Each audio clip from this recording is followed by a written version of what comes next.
Di mimbar-mimbar megah, di balik jubah suci dan kitab yang dikutip sepotong-sepotong, tersembunyi pasar gelap di mana surga diperdagangkan dan neraka dijadikan alat untuk mengancam. Para pemuka agama yang seharusnya menjadi penunjuk jalan, justru membangun tembok-tembok tinggi antara manusia dengan Tuhannya, lalu memasang gerbang tol untuk melewatinya. Tapi, ironi terbesarnya, kita terus membiarkan ini terjadi. Bahkan rela mengantri membayar tiket untuk sebuah perjalanan spiritual yang seharusnya gratis. Narasi ini adalah pisau bedah untuk membedah kemunafikan yang telah dinormalisasi. Sebuah seruan untuk mengembalikan agama pada esensinya, bukan sebagai industri, tapi sebagai jalan pembebasan. Sebab jika kita diam sekarang, maka kelak anak cucu kita akan mewarisi bukan iman, tapi faktur-faktur tagihan surga yang tak pernah lunas. Baik Al-Quran maupun Alkitab sama-sama lantang mengecam para pemuka agama yang menjadikan iman sebagai komoditas dan menjual kebenaran demi kepentingan pribadi. Dua kitab suci ini sepakat, jika agama dijadikan ladang bisnis, maka azab bukan berkah yang menanti. Seberapa keras kutukan itu, mari kita telusuri bersama. Tapi sebelum itu, seruput dulu kopinya. Mari kita mulai.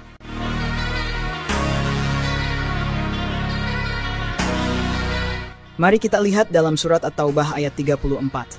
Disebutkan, "Hai orang-orang yang beriman, sesungguhnya sebagian besar dari orang-orang alim Yahudi dan rahib-rahib Nasrani benar-benar memakan harta orang dengan jalan batil, dan mereka menghalang-halangi manusia dari jalan Allah. Dan orang-orang yang menyimpan emas dan perak dan tidak menafkahkannya pada jalan Allah, maka beritahukanlah kepada mereka bahwa mereka akan mendapat siksa yang pedih." Ayat ini turun bukan untuk orang biasa, tapi untuk para pemegang otoritas agama, ulama, pendeta, rahib, yang gemar menimbun harta sambil bersembunyi di balik jubah kesucian. Ironinya, di zaman now kita menyaksikan fenomena absurd. Semakin lantang seorang ustadz mengutuk dunia, semakin mewah pula gaya hidupnya. Mereka fasih berbicara tentang zuhud, tapi diam-diam membangun kerajaan bisnis dari keringat jemaah yang miskin. Lihatlah paradoks ini. Di mimbar, mereka berteriak harta adalah ujian. Tapi di balik layar, mereka sibuk menghitung royalti dari buku-buku motivasi Islami yang dijual dengan harga selangit. Mereka mengutuk riba, tapi dengan santai menerima hadiah mobil mewah dari konglomerat yang butuh restu agama. Mereka mengecam kesenangan duniawi, tapi akun Instagram mereka dipenuhi foto di suite hotel berbintang sambil tersenyum sumringah. Tentu saja dengan caption, "Ini semua adalah amanah." Al-Quran menyebut mereka menyimpan emas dan perak, tapi versi modernnya lebih canggih. Mereka tak lagi menimbun dinar di bawah kasur, melainkan memindahkannya ke rekening offshore, saham syariah yang dipertanyakan, atau properti mewah atas nama yayasan. Dan ketika ditanya, jawabannya selalu sama, ini untuk dakwah. Seolah-olah dakwah butuh villa di puncak atau tur bisnis kelas pertama ke Timur Tengah. Yang lebih memuakkan adalah mentalitas halal karena dipoles label agama. Mereka pikir selama uang itu masuk dari sedekah wajib atau infak pembangunan masjid megah, maka Tuhan akan tutup mata melihat Mercedes terparkir di garasi. Mereka lupa bahwa dalam ayat yang sama, Allah mengancam azab yang pedih bukan karena kekayaan itu sendiri, tapi karena sikap licik mengkomersialkan iman. Tapi jangan salah, kritik ini bukan anti kaya. Islam tidak melarang kaya, yang dihukum adalah kemunafikan. Ketika seorang ustadz berseru jauhi dunia, sambil diam-diam menjadikan agama sebagai ATM. Ketika dia mengajak umat bersabar dalam kemiskinan, tapi sendiri tak tahan hidup tanpa fasilitas mewah. Ketika dia menakut-nakuti jemaah dengan neraka, tapi justru memanfaatkan ketakutan itu untuk mengisi brankasnya. Inilah tragedi terbesar. Agama yang seharusnya membebaskan, justru dikurung dalam sangkar emas oleh para penjaga palsunya. Mereka menjadikan Al-Quran sebagai alat legitimasi, bukan sebagai cermin untuk introspeksi. Dan umat dibius dengan cerita surga, sambil perlahan dikuras hartanya. Mari kita lihat ayat selanjutnya. Pada hari ketika emas dan perak itu dipanaskan di neraka jahanam, lalu dikelilingkan ke dahi, punggung, dan pinggang mereka, seraya dikatakan, inilah harta bendamu yang kamu simpan untuk dirimu sendiri. Maka rasakanlah sekarang akibat dari apa yang kamu simpan itu.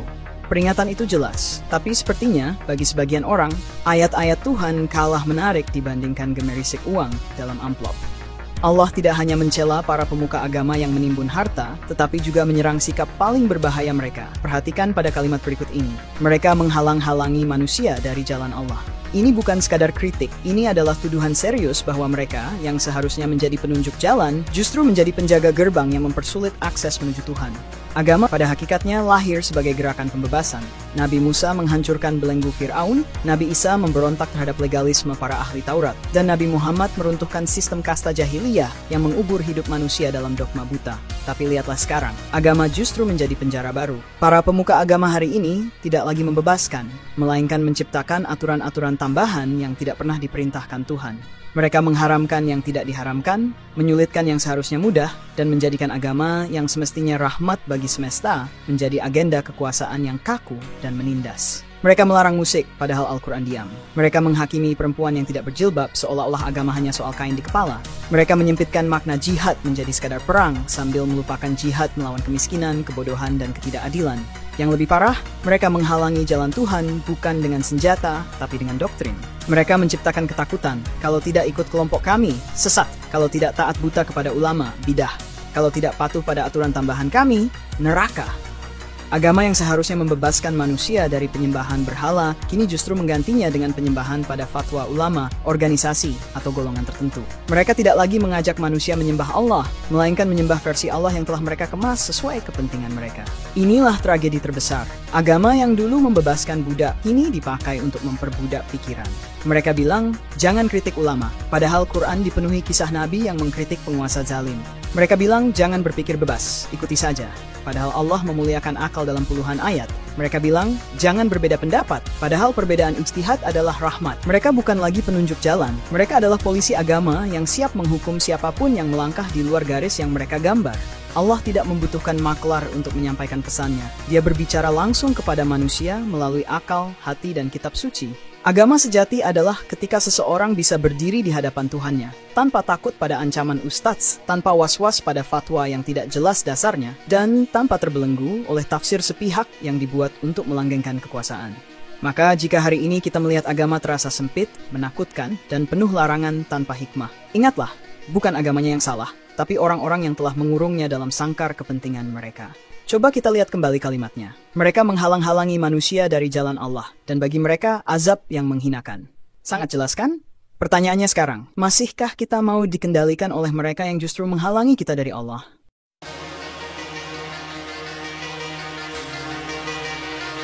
Bukan hanya Al-Quran yang mengutuk para penjual agama. Ribuan tahun sebelumnya, kitab Mika pasal 3 ayat 11 telah menelanjangi praktik busuk yang sama. Para pemimpinmu menghakimi dengan suap, para imammu mengajar demi bayaran, para nabimu meramal demi uang.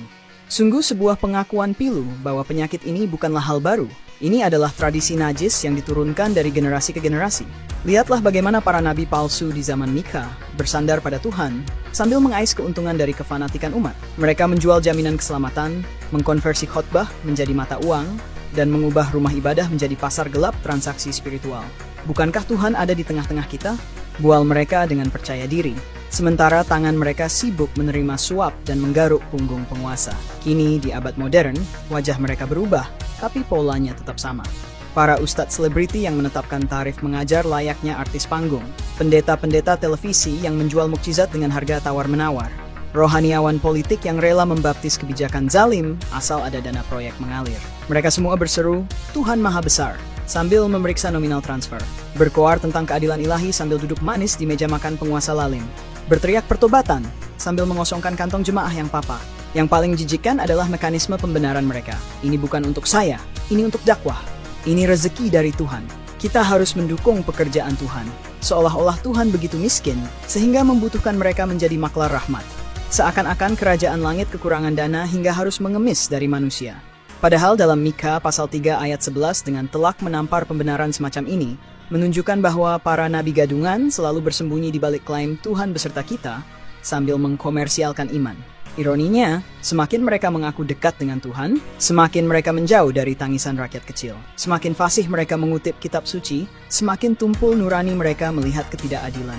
Mereka adalah penjaga agama sekaligus perusaknya, membangun menara gading spiritual sambil menginjak-injak orang miskin yang berjuang sekadar untuk memahami Tuhannya tanpa perantara. Mika tidak main-main dalam menghakimi para penjual agama ini. Karena kamu, Sion akan dibajak seperti ladang. Sebuah peringatan abadi bahwa Tuhan tidak akan diam ketika rumahnya dijadikan tempat transaksi, ketika agama dijadikan kedok untuk keserakahan, ketika namanya dipakai untuk melegitimasi penindasan. Pertanyaannya kini, beranikah kita mengakui bahwa banyak dari pemuka agama hari ini bukanlah penerus para nabi, melainkan keturunan spiritual para nabi palsu yang dikutuk Mika? Dan jika ya, sampai kapan kita akan membiarkan mereka memperdagangkan yang sakral? Tidak hanya terdapat di Mika, Lukas pasal 20 ayat 46-47 juga memperingatkan untuk berhati-hati terhadap ahli-ahli Taurat yang suka berjalan-jalan dengan jubah panjang, gemar menerima penghormatan di pasar, menduduki tempat terdepan di rumah ibadah dan tempat terhormat dalam perjamuan, sementara mereka menyedot habis harta janda-janda miskin dengan dalih agama. Yesus bahkan menambahkan, mereka pasti akan menerima hukuman yang lebih berat. Lihatlah betapa abadi pola ini. Para pemuka agama yang pamer kesalehan di depan umum, tetapi di balik layar justru menjadi pemangsa mereka yang paling lemah. Jubah panjang mereka bukan simbol kerendahan hati, melainkan seragam kekuasaan. Tempat terdepan di rumah ibadah bukan untuk memuliakan Tuhan, tapi untuk memamerkan status. Sementara tangan mereka yang terlihat sedang berkhotbah, diam-diam merogoh kocek janda-janda yang hidupnya sudah susah. Di zaman sekarang, jubah panjang itu mungkin berganti setelan jas bermerek yang rapi, atau gamis putih bersih yang fotogenik. Tempat terhormat bukan lagi sekadar kursi di sinagog, tapi tiket kelas 1 di seminar agama bernilai jutaan rupiah. Dan janda-janda miskin yang mereka susui, kini berbentuk umat kebanyakan yang digiring untuk membeli buku, mengikuti seminar, atau mengirimkan sedekah wajib ke rekening-rekening yang tak pernah jelas pertanggungjawabannya.